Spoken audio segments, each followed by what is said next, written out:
अस्सलाम वालेकुम जी। इस वीडियो में हम ये देखेंगे कि हम किस तरह से अपने सीडीसी इन्वेस्टर अकाउंट से वापस अपने ब्रोकर के अकाउंट में, जिसको सीडीसी सब अकाउंट भी कहते हैं, शेयर्स कैसे ट्रांसफ़र कर सकते हैं।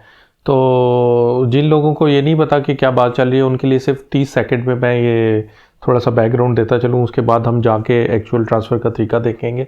तो आई प्रॉमिस 30 सेकंड से ज़्यादा नहीं लगेंगे। तो उसमें ये है कि मसलन अगर किसी का पाकिस्तान स्टॉक एक्सचेंज पे अकाउंट है और उस पे उसने काफ़ी ज़्यादा शेयर्स लेके रखे हुए हैं, तो वो अकाउंट हमेशा किसी ब्रोकर के थ्रू होता है। तो उस ब्रोकर के लिए ये भी लाजमी होता है कि वो साथ साथ जब भी आपकी परचेजेज होती हैं वो सीडीसी में भी रिपोर्ट हो रही होती हैं। आपका एक प्रॉपर ब्रोकर के अकाउंट के अंडर ही एक सीडीसी सब अकाउंट ओपन हुआ होता है, जिसमें ये रिपोर्ट हो रहा होता है कि कितने आपने शेयर्स लिए। तो पाकिस्तान गवर्नमेंट का जो डिपार्टमेंट है सीडीसी, सेंट्रल डिपॉजिटरी कंपनी, वो ये इनकरेज करते हैं कि आप अपना ब्रोकर के अकाउंट के साथ साथ सीडीसी वेब एक्सेस अकाउंट भी ओपन करवा के रखें, ताकि आप जो भी शेयर्स परचेज़ करें तो वो साथ साथ वहाँ से भी वेरीफाई करते रहे कि गवर्नमेंट के रिकॉर्ड में भी वो शेयर्स आपके अकाउंट में ही पड़े हुए हैं। फिर उससे आगे एक और स्टेप होता है कि सीडीसी के अकाउंट के अंदर से आप इन्वेस्टर अकाउंट के लिए अप्लाई कर सकते हैं। इन्वेस्टर अकाउंट का ये फ़ायदा होता है कि आपने मसलन कुछ शेयर्स लेके अपने ब्रोकर के अकाउंट में रख दिए और उनको आप कुछ सालों के लिए रखना चाहते हैं, यानी कि आप उसको डे टू डे ट्रेड नहीं करना चाहते और एक साल के लिए, 2 साल के लिए, 6 माह के लिए अपने पास रखना चाहते हैं। तो अपनी सेफ्टी के लिए उसको आप अपने ब्रोकर के अकाउंट से सीधा सीडीसी इन्वेस्टर अकाउंट में भी उन शेयर्स को ट्रांसफ़र कर सकते हैं। जब आप ट्रांसफ़र कर लेते हैं तो उसके बाद जो आपका ब्रोकर है उससे एक तो एक्सेस ख़त्म हो जाती है शेयर्स की, यानी कि आपका ब्रोकर आपके पूछे बगैर या किसी तरह से भी उसको सेल कर ही नहीं सकता।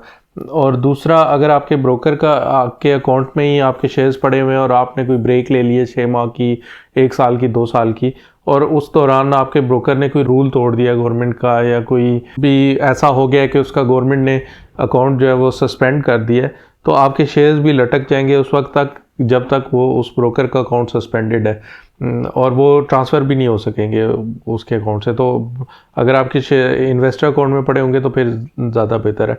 तो इस पे मैंने 3 वीडियोस बनाई थी। एक सीडीसी वेब एक्सेस का अकाउंट कैसे बनाना है ज़ाहिर है ब्रोकर के अकाउंट बनाने के बाद, और उसके बाद आपने उस सीडीसी वेब एक्सेस के अंदर से किस तरह अप्लाई करके सीडीसी इन्वेस्टर अकाउंट बनवाना है, और फिर उसके बाद आपने किस तरह अपने ब्रोकर अकाउंट से सीडीसी इन्वेस्टर अकाउंट में शेयर्स ट्रांसफ़र करने हैं। तो ये जो वीडियो है ये सीडीसी इन्वेस्टर अकाउंट से वापस ब्रोकर अकाउंट में ट्रांसफ़र करने के लिए जो प्रोसीजर है वो है। तो आप जाके कंप्यूटर स्क्रीन पे देखते हैं, तो जैसा कि मैंने 30 सेकंड कहा था उससे तो कुछ ऊपर ही हो गया, लेकिन चले। अच्छा, जब भी आपने अपने सीडीसी इन्वेस्टर अकाउंट से कुछ शेयर्स ट्रांसफ़र करने होते हैं ना अपने सीडीसी सब अकाउंट में, जो कि आपका ब्रोकर के साथ अकाउंट है, उसमें तो उस ब्रोकर के साथ जो अकाउंट है उसके साथ एक सीडीसी का सब अकाउंट कनेक्टेड होता है, जो कि ब्रोकर ने आपके लिए सीडीसी में ओपन करवाया हुआ होता है।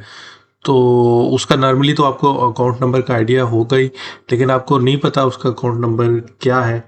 तो वो जब भी आप कोई ट्रांजैक्शन करते हैं ना अपने ब्रोकर के अकाउंट में, मसलन आप कोई शेयर्स बेचते हैं या ख़रीदते हैं, तो उसके 2-3 दिन बाद आपको एक ई अलर्ट की ईमेल आती है या ई इन्फो के नाम से आती है। तो उसके अंदर बताया जा रहा होता है कि आपके अकाउंट से जो है वो इतने ट्रांसफ़र हो गए शेयर्स, या उस अकाउंट के अंदर इतने अकाउंट्स जो हैं वो ट्रांसफ़र कर दिए गए हैं।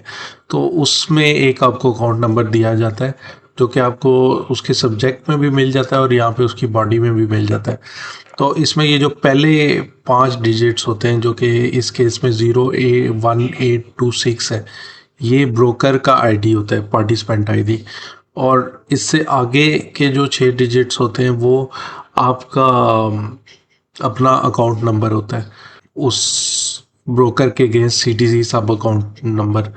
तो असल में आपको ये दोनों चाहिए होंगे अगर आपने अपने इन्वेस्टर अकाउंट से ब्रोकर के अकाउंट में ट्रांसफ़र करने हैं शेयर्स। तो ट्रांसफ़र करने के लिए आपको असल में अपने सीडीसी वेब एक्सेस में लॉगिन करना पड़ेगा। सीडीसी वेब एक्सेस का अकाउंट वगैरह बनाने की तो वीडियोस पीछे हम बना चुके हैं, तो आपको अब तक आइडिया होगा। ई एक्सेस में फिर आपको जाना पड़ेगा। EXS में फिर आपको दो यहाँ पे पोर्टफोलियोज नज़र आ जाएंगे। एक वो होगा जो कि आपका ब्रोकर के साथ है, और एक वो होगा जो कि आपके इन्वेस्टर अकाउंट में शेयर्स पड़े हुए हैं। तो आपने वो वाला सेलेक्ट कर लेना है जिसमें आपके इन्वेस्टर अकाउंट में शेयर्स पड़े हुए हैं। अच्छा, अब इन शेयर्स में से अगर आप कुछ ट्रांसफ़र करना चाहते हैं तो आपने जाना है ये उस इन्वेस्टर वाले पोर्टफोलियो को सिलेक्ट करने के बाद आपने ऑनलाइन ट्रांजैक्शन में जाना है। यहाँ पे ना आपको सबसे पहले बेनिफिशियरी ऐड करना पड़ेगा, क्योंकि हम फर्स्ट टाइम ये ट्रांसफ़र करने लगे हैं, और आपके केस में भी यही होगा कि आप फर्स्ट टाइम ट्रांसफ़र करने लगे होंगे। तो आप ऐड रिकॉर्ड करेंगे।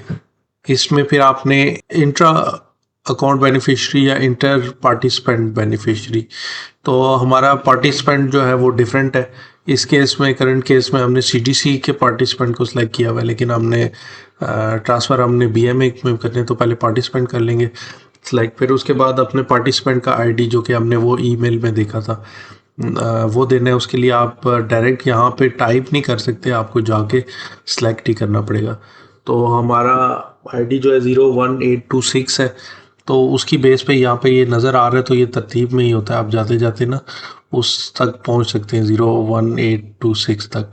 लेकिन अगर आपने जल्दी पहुँचना है तो आप ये फ़िल्टर्स का यूज़ करें। तो इज़ इक्वल टू करके 01826 करेंगे और फ़िल्टर करेंगे तो ये वही वाला रह जाएगा। या फिर इस फ़िल्टर को अगर मैं क्लियर कर दूं और यहाँ से नाम की बेस पे इज़ इक्वल टू, तो आप पूरा ना करें, कंटेन्स कर लें। कंटेन्स में आप अगर बीएमए कर लेंगे और इसका फ़िल्टर करेंगे तो आपको बीएमए के नज़र आ जाएंगे। इसमें फिर आपको अच्छा 3 नज़र आ रहे हैं। तो इसमें 01826 वाला जो है वो आपका रेलिवेंट है, क्योंकि ये आपके अकाउंट नंबर में आ रहा है। तो इसको सिलेक्ट कर लें आप। इसको सिलेक्ट करने के बाद डबल क्लिक करेंगे तो आपका ये देखें ये सिलेक्टेड आ गया। अब आपने बस अपना अकाउंट नंबर देना है यहाँ पे। तो अकाउंट नंबर देने के लिए आप अपना अकाउंट नंबर यहाँ पे टाइप करेंगे और वो रीलोड होगा और आपका नाम आ जाएगा अगर आप यहाँ पे और अब आपने जस्ट इसको सबमिट करना है। कुछ हुआ नहीं, दोबारा सबमिट करते हैं।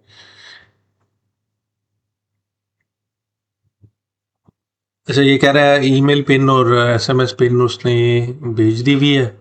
एसएमएस पिन भी डालने के बाद अगर आप में से आपको कोई एक भी इसमें से नहीं रिसीव होता तो आपको रीसेंड करना पड़ेगा, और रीसेंड में शायद आपको दोनों फिर दोबारा से भेजे जाए, तो फिर दोनों आपको दोबारा से ही ऐड करने पड़ेंगे यहाँ पे।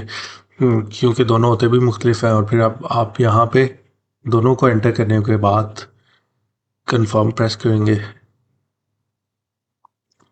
और आपके क्योंकि दोनों पिन्स ठीक थे तो आपका बेनिफिशियरी यहाँ पे ऐड हो चुका हुआ है। अच्छा, ये अब आपको ये वाला प्रोसेस तो एक ही दफ़ा करना पड़ता है। आप जितनी दफ़ा भी आपने ट्रांसफ़र करना होगा आप जस्ट इसको सेलेक्ट करेंगे और ट्रांसफ़र कर देंगे। तो अब हम इसमें कुछ ट्रांसफ़र करने की कोशिश करते हैं। तो ये बेनिफिशियरी ऐड हो गया। ट्रांसफ़र के लिए हमें पोर्टफोलियो ट्रांसफ़र में जाना पड़ेगा, जो सेकंड इसकी टैब है। इसमें अब आपने ट्रांसफ़र की पहले रिक्वेस्ट कोई भी नहीं की हुई तो आप पहले ट्रांसफ़र ये सिलेक्ट करें। इसमें आप अपना बेनिफिशियरी अकाउंट आईडी सेलेक्ट कर लें। बेनिफिशियरी अकाउंट नंबर पहले से जो एडिट है वो सेलेक्ट कर लें। अच्छा,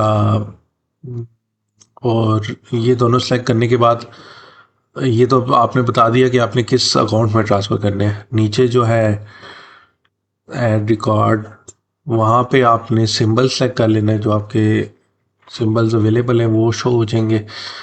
इसमें से मैं एंग्रो फर्टिलाइज़र को सिलेक्ट कर लेता हूँ, डबल क्लिक करूँगा। और ये मैंने करने तो नहीं थे ट्रांसफ़र, लेकिन अब इस वीडियो के लिए कर रहा हूँ तो मैं सिर्फ उसमें से 10 शेयर्स जो है ना उसको सिलेक्ट कर लेता हूँ और ऐड ऑर्डर कर देता हूँ। इसमें हमारा बस रिमार्क्स वाला रह गया। इसमें कोई कोई भी रैंडम रिमार्क्स आप डाल सकते हैं, लेकिन कुछ भी कर देता हूँ मैं कस्टडी ट्रांसफ़र,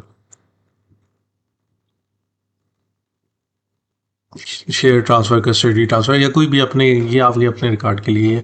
अब I have read the agreement करके अब ये ट्रांसफ़र की रिक्वेस्ट आपने सबमिट कर देनी है।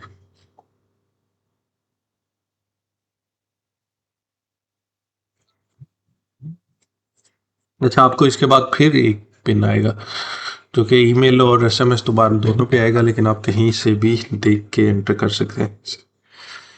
तो आप जब से ये एंटर कर लेंगे तो सबमिट वैसे ही एक्टिव होगा आपका, लेकिन आपने ये प्रेस यहाँ पे करेक्ट एंटर करके सबमिट पोर्टफोलियो ट्रांसफ़र कर देना है दोबारा से। तो ट्रांसफ़र, हाँ, portfolio transfer is successfully edit for following. ये जस्ट आपकी एक रिक्वेस्ट जो है ना वो ऐड हो चुकी हुई है। अच्छा, तो ये सारा प्रोसीजर किया था।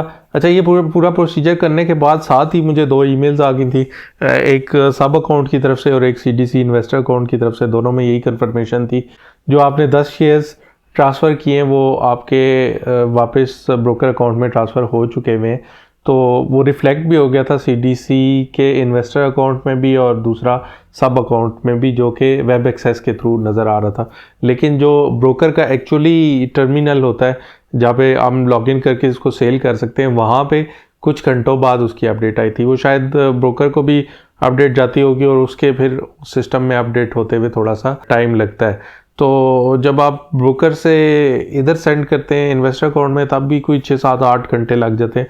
और इसी तरह वापस भी जो आपकी सीडीसी की ईमेल है वो उसी वक्त आ जाती है जैसे ही आप वो फाइनल प्रोसीजर पूरा करते हैं, लेकिन आपका जो ब्रोकर के अकाउंट में रिफ्लेक्ट होते हुए थोड़ा सा टाइम लग जाता है उन शेयर्स को, और फिर उसके बाद उन शेयर्स को आप सेल वगैरह कर सकते हैं। तो इस चैनल पे मैं म्यूचुअल फंड्स में इन्वेस्टमेंट्स के बारे में, पाकिस्तान स्टॉक एक्सचेंज पे इन्वेस्टमेंट्स के बारे में और जनरल पर्सनल फाइनेंस के बारे में वीडियोस बनाता रहता हूँ। तो अगर आपने भी उन वीडियोस से फ़ायदा उठाना हो तो इस चैनल को सब्सक्राइब कर लें। मिलते हैं अगली वीडियो में। अल्लाह हाफिज़।